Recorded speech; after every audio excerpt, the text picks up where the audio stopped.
Почитувани граѓани, почитувани новинари.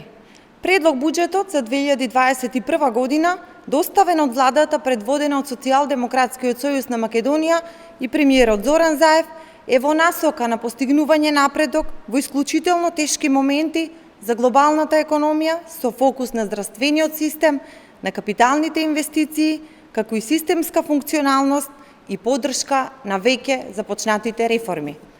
Доказ за тоа е расходната страна на буџетот, која обезбедува поддршка за здравствениот сектор, односно заштита на здравието на граѓаните, економско заздравување и овозможување на следен економски раст, поддршка на самата економија и зачувување на работните места, како и непречено финансирање на основните функции на државата.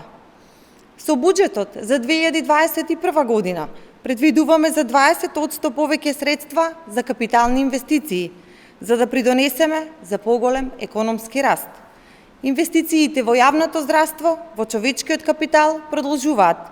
Следната година предвидено е зголемување на платите за 10% за сите здравствени работници. За 2,5 пати ги зголемуваме капиталните инвестиции во образованието, за да обезбедиме унапредување на образовниот систем и подобри услови за одвивање на наставниот процес. Со буџетот за 2021 година стимулираме нови инвестиции, поддршка на веќе постоечки компании, како и помош за отварање на нови работни места, со што ја потикнуваме и конкурентноста и влијаеме на намалување на стапката на невработеност.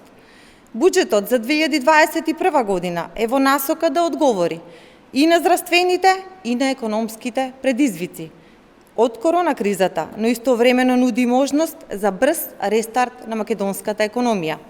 Со него се обезбедува стабилизација на домашната економија и се отвараат перспективи за брзо враќање на претходните стапки на раст на бруто домашниот производ. Затоа е важно сите пратеници да го поддржат донесувањето на буџетот за 2021 година, зашто подобро да се надминат негативните последици од коронавирусот. Ви благодарам.